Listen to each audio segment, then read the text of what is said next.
নমস্কাৰ এই মুহূৰ্তত আহি পৰিছে কেইবাটাও গুৰুত্বপূৰ্ণ খবৰ আৰু এনে ধৰণৰ খবৰসমূহ নিতৌ চাবৰ কাৰণে চেনেলটো সাবস্ক্ৰাইব কৰি ভিডিঅ'টোত এটা লাইক কৰি দিব। এই মুহূৰ্তত জনাই আছো এটা ব্ৰেকিং নিউজ। মুছলমানক অসমৰ পৰা আঁতৰোৱাৰ অধিকাৰ চৰকাৰৰ নাই। আমাৰ টাৰ্গেট কৰিলে আমি মনে মনে বহি নাথাকো। যিমান দিন থাকিম বীৰৰ দৰে জীয়াই থাকিম।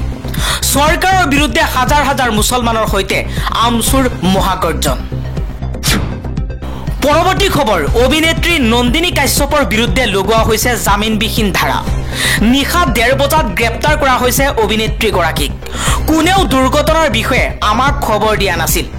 বিভিন্ন জিলাত নন্দিনী কাশ্যপৰ বিৰুদ্ধে আছে চালান। ডিচিপি জয়ন্ত সাৰথী বৰাৰ সংবাদমেলত প্ৰকাশ পাইছে এই তথ্য।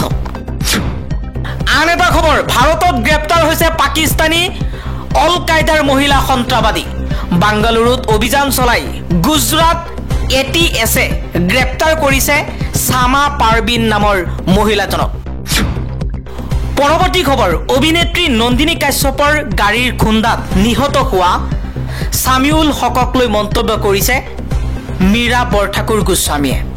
মীৰা বৰঠাকুৰ গোস্বামীয়ে কৈছে, বিশেষ সূত্ৰে জানিব পাৰিছো প্ৰয়াত সামিউল হকৰ প্ৰথম 3 দিন গুৱাহাটী চিকিৎসা মহাবিদ্যালয়ত সামিউলৰ উপযুক্ত চিকিৎসা নহল। 3 দিন বেণ্ডেজ লগাই বিচনাত ৰাখি থলে। পাছত পৰিয়ালে ব্যক্তিগত চিকিৎসালয়লৈ নিব লগা হ'ল। কিন্তু উপযুক্ত চিকিৎসাৰ অভাৱত শেষত পৰিণাম কি হ'ল আমি সকলোৱে দেখিছো। চৰকাৰে হাল এৰি শিয়াল খেদি ফুৰোতে পূৰ্বতে যে উন্নয়নৰ ফুপুলা স্বৰূপ সেইটো প্ৰমাণ হ'ল। GMCH এখন ভাল হস্পিটালতে যদি এনে হয় বাকি ক'বলৈ ভাষা নাই। আমি GMCHৰ ওপৰত অভিযোগ অনা নাই, কিন্তু পৰিয়ালৰ লোকৰ মনৰ বেদনাহে ব্যক্ত কৰিলো।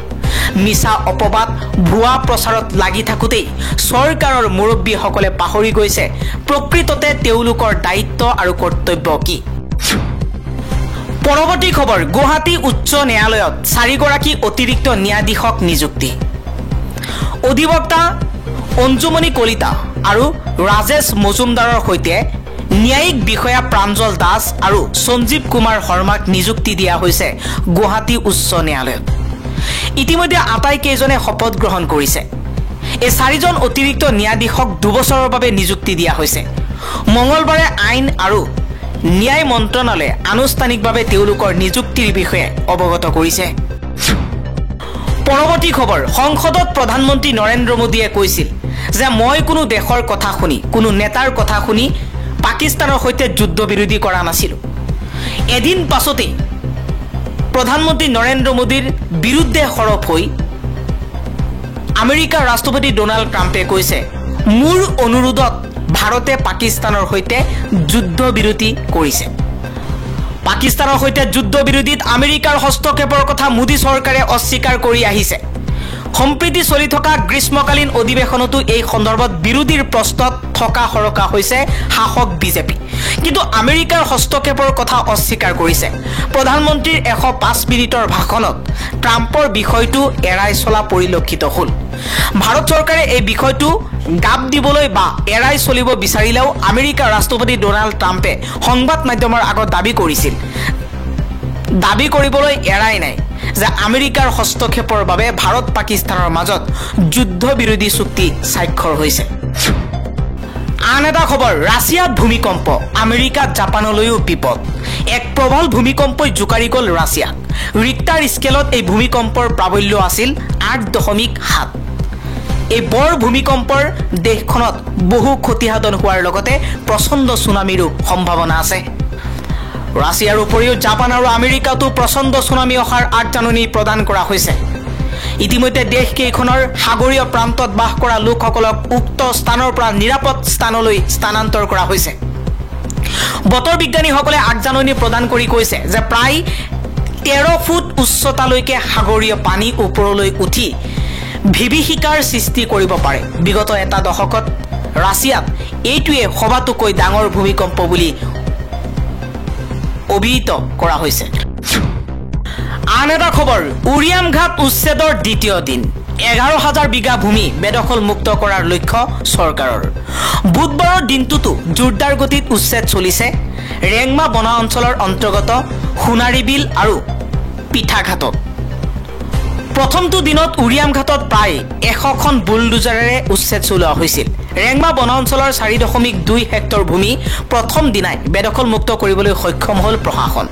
অঞ্চলটোৰ বিদ্যাপুৰ বজাৰৰ শতাধিক ব্যৱসায়িক প্ৰতিষ্ঠানতো পৰিছে প্ৰশাসনৰ হাতোৰা। সমগ্ৰ উজনি অসমৰ ভিতৰতেই সৰ্ববৃহৎ এই উচ্ছেদ অভিযান। অৱশ্যে এতিয়াও উচ্ছেদ চলিবলৈ বাকী আছে আনন্দপুৰ, দয়ালপুৰ, দলনি পথাৰ, খেৰবাৰী, মধুপুৰ, ৰজাপুখুৰী আৰু গেলাজানকে ধৰি বন অঞ্চলখনৰ অন্যান্য স্থানসমূহ।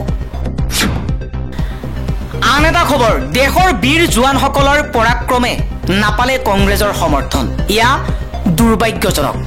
অপাৰেশ্যন সিন্দুৰক লৈ লোকসভাত কংগ্ৰেছক কঠোৰ সমালোচনা প্ৰধানমন্ত্ৰী নৰেন্দ্ৰ মোদীৰ। প্ৰধানমন্ত্ৰী মোদীয়ে কৈছে, পেহেলগাম আক্ৰমণৰ পিছত মই বৈঠকত মিলিত হৈছিলোঁ। সেই বৈঠকত সেনাক ব্যৱস্থা গ্ৰহণৰ বাবে মুক্ত হাত দিছিল আৰু ইয়াও কোৱা হৈছিল যে সেনাই নিশ্চিত কৰিব কেতিয়া, ক'ত আৰু কেনেকৈ কৰিব। এই সকলো কথা সেই বৈঠকত কোৱা হৈছিল। কিছুমান কথা সংবাদ মাধ্যমতো ৰিপৰ্ট কৰা হৈছে।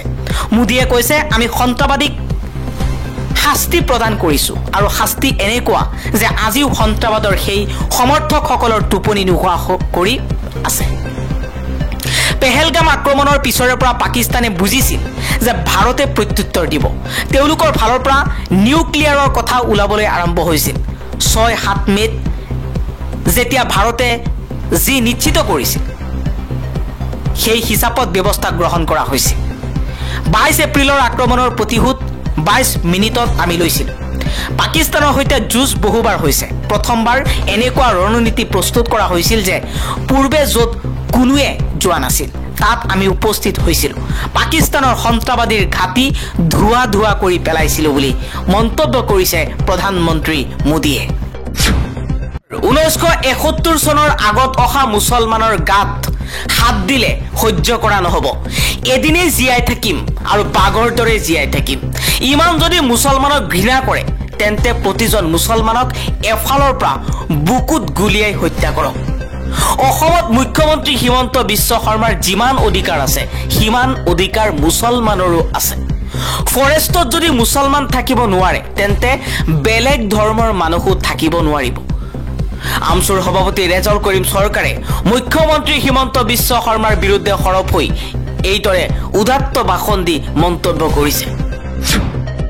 পৰৱৰ্তী খবৰ, এইসকল হৈছে গৰাখহনীয়াগ্ৰস্ত, যাৰ বাবে অনাই বনাই ঘূৰিবলগীয়া হৈছে নিজৰ মাটি সম্পত্তি এৰি।